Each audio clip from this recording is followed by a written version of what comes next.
lagi dengan aku Ulia. Nah, kali ini aku akan ngebahas tentang regulasi pangan di Indonesia.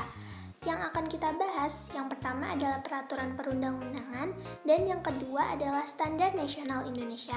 Biar nggak lama-lama, langsung aja yuk kita masuk ke pembahasannya. Yang pertama adalah Perka BPOM nomor 24 tahun 2016 tentang persyaratan pangan steril komersial, di mana pangan steril komersial sendiri adalah pangan berasam rendah yang dikemas secara hermetis, disterilisasi komersial, dan disimpan pada suhu ruang.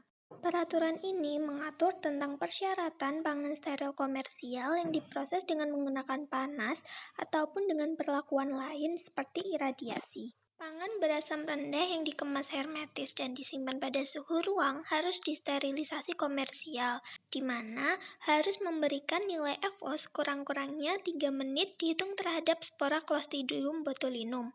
Tetapi dikecualikan pada produk-produk seperti air beralkohol, air mineral alami, dan air minum embun. Selain itu, produk pangan steril komersial juga harus memenuhi persyaratan keamanan dan mutu yang sesuai dengan ketentuan peraturan perundang-undangan.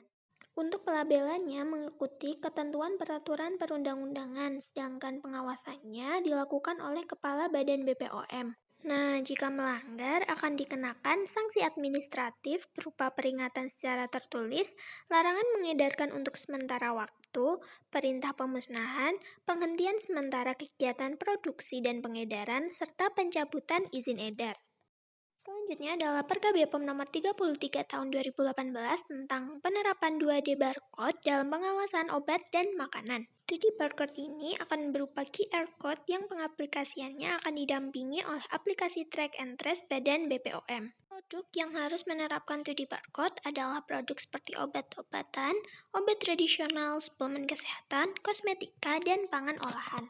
Untuk pangan olahan sendiri, itu di barcode wajib dicantumkan dalam kemasan primer. Sedangkan untuk pangan olahan yang memiliki luas permukaan label kurang dari atau sama dengan 10 cm persegi, itu di barcode-nya wajib dicantumkan dalam kemasan sekunder. Jika dilakukan pelanggaran, maka akan dikenakan sanksi administratif sesuai dengan ketentuan peraturan perundang-undangan di bidang label atau penandaan.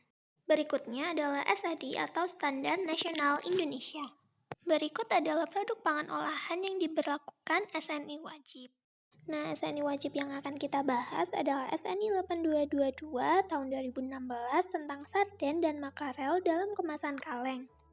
Produk sarden dan makarel ini akan diolah dari ikan segar atau beku dan dikemas dalam kaleng yang ditutup secara hermetis dan menerima perlakuan proses yang cukup untuk menjamin sterilisasi komersial, di mana tiap kalengnya akan berisi satu spesies yang sejenis dan berisi minimal 2 potong ikan.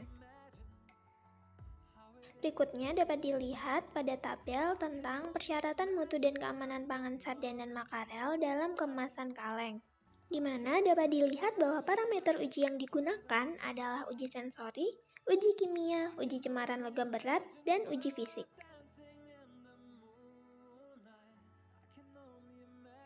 Selanjutnya akan dibahas SNI sukarela, di mana salah satu contoh produknya adalah es krim yang diatur dalam SNI 3713 tahun 2018.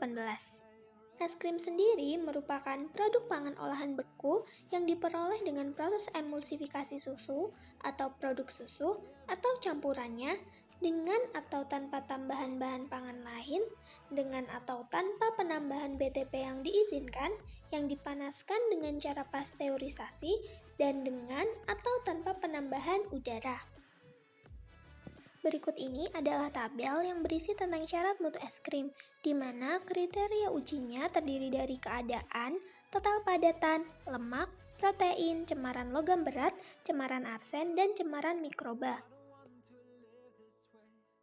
Sedangkan berikut ini adalah tabel yang berisi tentang kriteria mikrobiologinya. Nah, gimana teman-teman? Udah paham belum tentang regulasi pangan di Indonesia? Sekian dulu ya vlog kali ini. Mohon maaf jika ada salah katanya. Sampai jumpa di vlog berikutnya. Dadah!